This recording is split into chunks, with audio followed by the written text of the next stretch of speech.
The role of opium in China. Hello, we hope you're all doing fine and excited to tune into another one of our adventures into the past that are so necessary to ensure we don't repeat the same mistakes.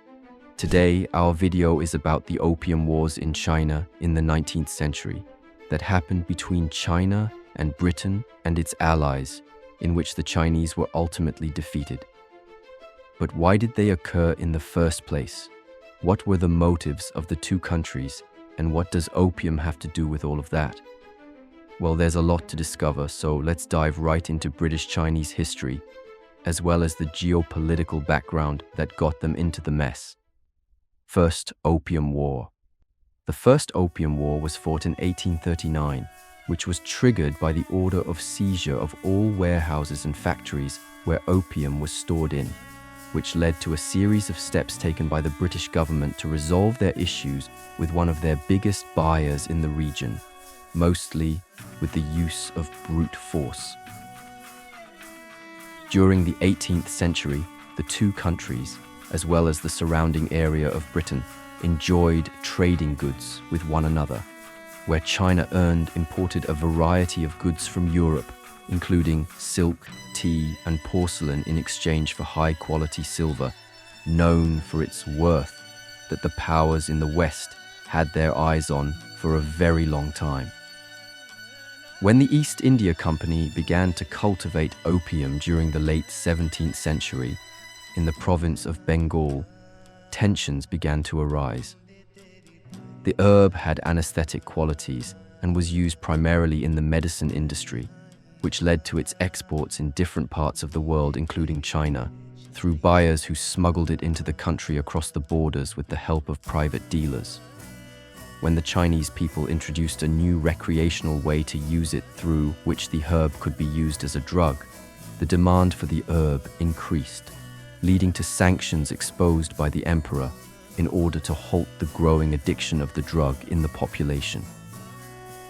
However, the traders found other ways to smuggle the drug into the country, and the emperor needed to adopt new strategies to deal with the alarming situation. The herb was usually imported into the country through the port of Canton, present-day Guangzhou, and from there to other parts of the country due to the free trade allowed at the port.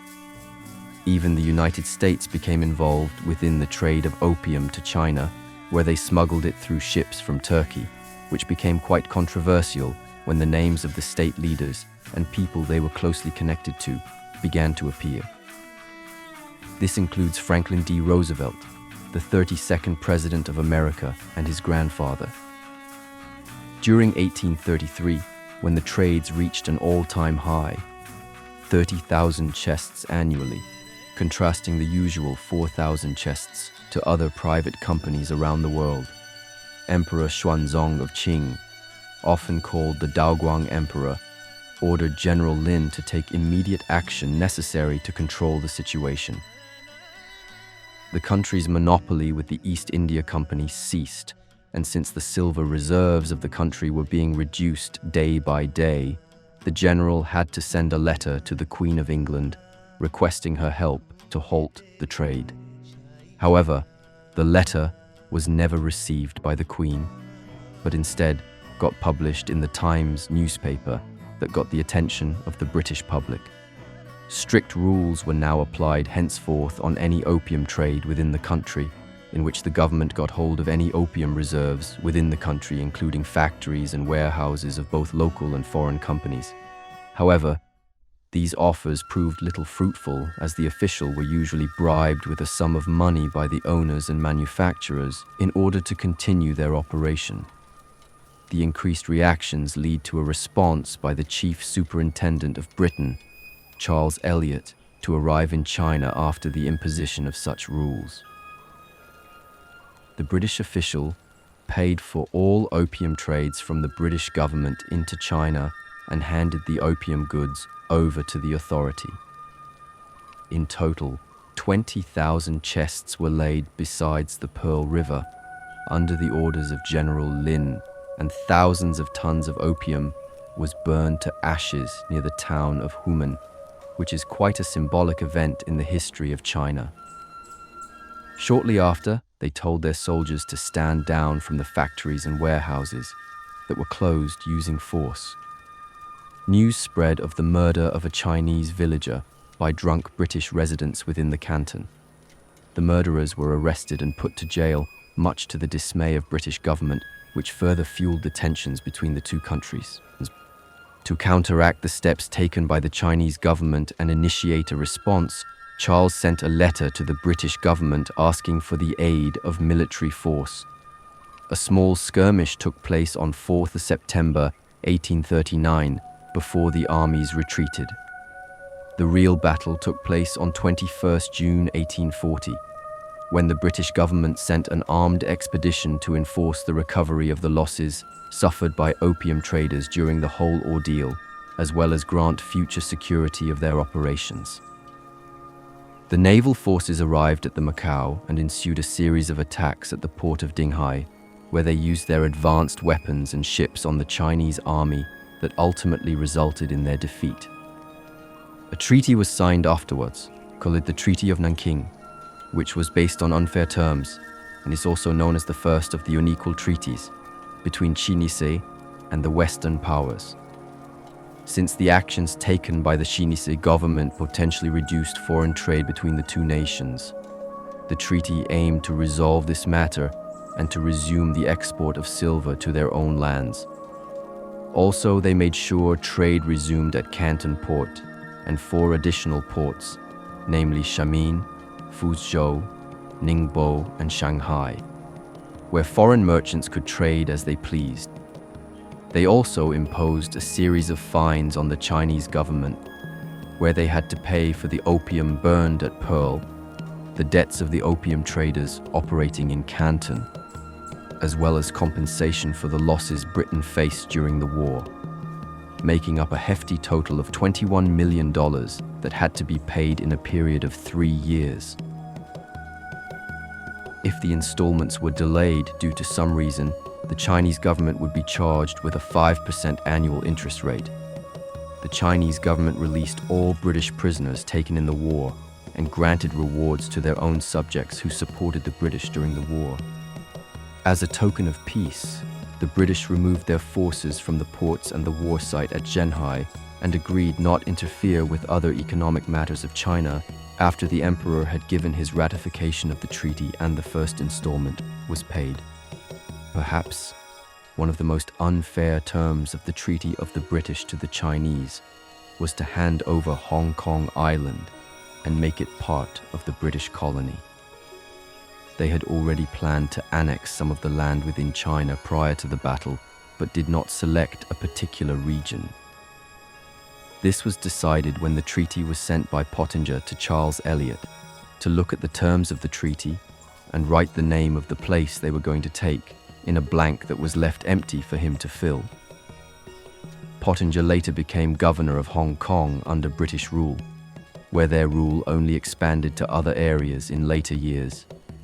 It was inevitable that these unfair terms would ultimately provoke the Chinese government to take a stand and result in another war between the countries. The next treaty in the following year further violated the rights of China by putting restrictions on their trade, which proved fruitful for Britain as they became their most favored nation, with the increase in imports as well as the tax law, which favored them most. Now that they gained their extraterritorial status, it meant that the Chinese rule of law did not apply to them or their trades within the lands. Another treaty in 1844 was conducted with France. That was based pretty much on the same terms, but with an additional rule that revoked the emperor's prohibition on Christianity. This step was not intended by the French government, but Legrine decided to leverage the situation in an attempt to gain international prestige for his country. It was clear that the British had used restrictions against opium trade as an excuse against China, and used it to provoke the country into war to expand their rule to the nation that held valuable reserves, much like India and Indonesia. As a result, China lost much of their lands and resources, and the nation's economy suffered greatly as a result of the wars, but not nearly as much as they did due to internal wars that further weakened the nation's status and power, opening it to other European powers who were expanding their colonies. The Second Opium War tensions were nowhere near closed between the two countries. In all honesty, they were only rising. The fact that the Chinese government was facing hostility from its own people made it hard for them to deal with the powers who were trying to take over their lands and already took a big portion out of it. The most notable among these was the Taiping Rebellion, led by Hong Xiuquan, a civil service candidate who applied for a position but got rejected, and his friend Feng Yunshan. They both originally belonged to Hakka, a Han group, the feudal system to which the land previously belonged to. Feng formed a movement called Bai Shangdi Hui, or God Worshippers Society, in 1847, which was formed with the help of the poor peasants of Guangxi. Xiuquan, who believed that he was the brother of Jesus Christ come to save the people of China, joined the movement, leading the rebellion in 1851.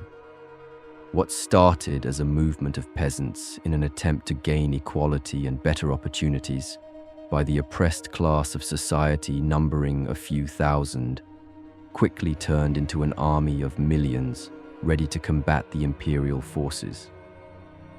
This did nothing to stem the ongoing attempts of the British people, but only fueled it. The colonizers were looking for ways to expand their trade further within the region and reap greater profits. To achieve this, they knew they must provoke the Chinese into another war. This opportunity came in October 1856, when some Chinese officials climbed the British registered ship Arrow, arrested some of the crew members, and even lowered the British flag. This was a deliberate sign of disrespect and was just the excuse the British needed to ensue another war with the Chinese forces. In the same month, a British warship set sail and reached the Pearl River estuary before firing their weapons at the Canton port, and a small battle took place before the armies retreated. Small skirmishes continued to take place, where foreign factories or trade warehouses were burned down, which further escalated tensions. In December 1856, the French joined forces with Britain, using the murder of a French official within the country as an excuse to proceed with their expedition. There was a slight delay in their operations due to the Indian mutiny the British Army had to deal with on their way from India. This was another rebellion that the British were facing due to their belief in superiority over other social, political, and cultural systems, including the one in India, which had led to them dominating the land in 1820, with the consequent fall of the Mughal Empire. During the 19th century, they had taken most of their lands, as a result of the doctrine of Dalhousie, which allowed the British to take hold of the princely states once their ruler without a natural heir had passed away. This, along with the increasing westernization of the lands, led to a widespread mutiny in the Indian Army, which started from Bengal, since it was the only unit left in which the Indian soldiers were organized. The Indian troopers had managed to gather their forces and assaulted their British superiors before leading the rebellion at Meerut, where they were able to restore the Mughal Emperor Bahadur Shah Zafar back to power. The British had to take immediate action against this uprising, which resulted in hundreds of men, women, and children getting killed. The operations ensued in three main cities, Delhi, Kanpur, and Lucknow, where they eventually proved successful. The operations in China officially began in 1857, where they quickly took over Canton and deposed their governor and replaced him with one of their officials. In the next year, the British ships reached Tianjin, the third largest municipality in China that was directly ruled by the government and did not form part of any province. The British coerced the Chinese army into another one of their unfair treaties, known as the Treaties of Tianjin. the treaty was signed by a number of participants, namely the Russian Empire, the Second French Empire, the United States, Britain, and of course, the Qing Dynasty in China. Russia mostly played the role of a mediator between the Western countries who were its allies, so the nation couldn't go against them, as well as the Chinese. Russia knew if the Western powers won the war, they would try their best to limit the influence of Russia in the region. Therefore, in order to gain their interests in China, it would be best to act as an intermediary between the two parties, as the nation also sought to expand its rule in China, which had been limited to the port of Amur, and that too on a temporary lease. The Treaty of Tientsin and its terms were based upon the desire of the Western powers to expand their rule within the region, as indicated by its rules. With addition of ports that were opened for the use of Britain as a result of the Treaty of Nanking and the sufficient defeat of the Chinese in the First Opium War, several new ports were opened for the British and their allies on which they could operate. These were Tainan, Haikou, Shantou, Haicheng, Penglai, Tamsui, and by principle, Nanjing. Haicheng and Penglai were later termed inadequate to fulfill the needs of the British ships, and therefore two other ports were opened for their use. Russia also used the treaty as an opportunity and used it to extend its power in the nation. Their trading rights, which were previously limited to designated borders in the land, gained access to the ports and were given the same rights as all the other parties involved within the treaty, thanks to the most favored nation clauses in each treaty. The treaties also demanded religious rights in which no Orthodox Christian, whether local or foreigner, would be prevented from practicing their religion or way of worship. All such laws were to be revoked immediately by the emperor.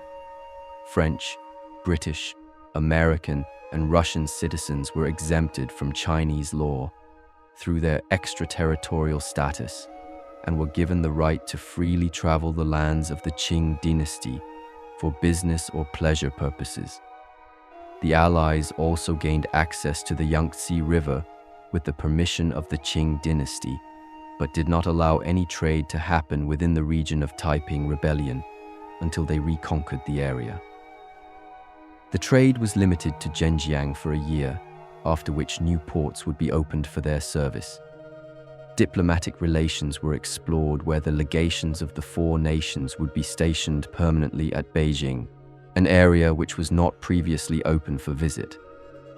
The British further ensured the respect of their nation and their natives who were living on Chinese lands, where any sort of derogatory terms would not be tolerated. It also ceased the country's right to establish any further monopoly or cartels over its domestic trade and demanded a penalty of 6 million taels of silver to Britain and France for the losses they had to endure during the whole ordeal. This inevitably led to the legalization of opium trade later during the year, and the use of the drug continued to spread within the lands. Even though the terms of the treaty were listened to and signed with considerable patience and respect from the Chinese, it still required the ratification of the emperor to put the agreement into action. This act led to another armed conflict between the two parties. The British withdrew its forces from Tianjin in 1858, but arrived later in the summer of 1859 through the Gulf of Chihli and entered into the Hai River, which flowed from the city into the Gulf along with the various tributaries within China. Their ships were met with retaliation from the Chinese forces at the Dagu fort, who requested them to take another route to Beijing, their intended destination. However, the British forces wanted to maintain the upper hand and refused to comply with their requests, forcing their way to the port. This resulted in heavy bombardments from the Chinese forces, forcing the ships to retreat with many casualties on board. Under these circumstances, the Chinese refused to ratify the treaties, and the relations between the two nations and its allies remained hostile. In the next year, the British arrived with considerably large forces and used their advanced warships to wage an attack on the troops stationed on the Dagu, destroying their weapons at the cells kept at the fort and proceeding upwards into the city. 2 months after their attack on Tianjin, they desecrated the Yuanming Gardens, also known as the Emperor's Summer Palace, which was a complex of palaces within the closed city, Beijing. This was a huge sign of disrespect to Chinese culture and integrity displayed by the British, and left a lasting impression on the government and people of China. Later during the month, the Beijing Convention was signed. That is considered another one of the unequal treaties signed by the Chinese with the Western powers. This treaty confirmed not only the terms of the Treaty of Tientsin and Nanking, but also added another area to British dominance, known as the Kowloon Peninsula, adjacent to Hong Kong, an island which was already seized by the British, being one of the terms of the Treaty of Nanking. In that year, more treaties were signed that resulted in more areas of the empire being ceded to Britain and its allies. The Kowloon Peninsula, which was to be taken in March 1861, was taken a few months prior to the time of lease decided on the Treaty of Tientsin. The French negotiated their own terms with the Qing Dynasty, where they demanded the return of the charitable establishments of the Christians through the French minister within the lands. Russia succeeded in gaining more of the Chinese land through the Peking Convention that allowed them cession of Manchuria, 400,000 square kilometers of land ranging from the left bank of the Amur River to the Stanovoy Range of the north, and added it to their empire. This was a clever strategy adopted by the Allies to cut off Chinese access to the Sea of Japan, affecting its trade and communication with other nations. Along with Manchuria, another region was added to the Russian Empire, which was formerly under Korean rule, but captured by the Qing Dynasty and made part of Chinese rule. This was the island of Noktundu that was ceded to the Russians without the knowledge or permission of the Koreans, which later led to official protests by the nation, asserting that the Chinese had no authority to hand over the land which they had no right over. Overview of opium within China.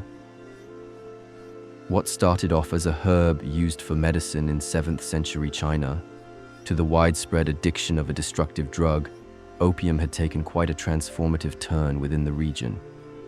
The demand of the herb increased subsequently after the Chinese found a way to use it in a recreational way by mixing the herb with tobacco and smoking it to create a drug-induced effect. As the use of the drug spread and gained national-level recognition, forcing the government to pass an edict limiting its use, the demand increased further. The fact that the wars were waged primarily to halt the influx of opium into the region, the Chinese objective failed miserably, and the use of the drug continued to spread within the region. However, the herb wasn't only a cause for turmoil for the nation. With time, it had developed several other uses in the country, where the merchants in China were able to use it as currency for trade, especially in regions such as the internal provinces like Sichuan and Yunnan. The resilient properties of the herb allowed it to be cultivated throughout China, meeting their needs and surpassing the amounts they acquired by importing. Opium became one of the most grown crops in the nation during the Qing rule, who took steps to suppress it and was treated just like tea or rice.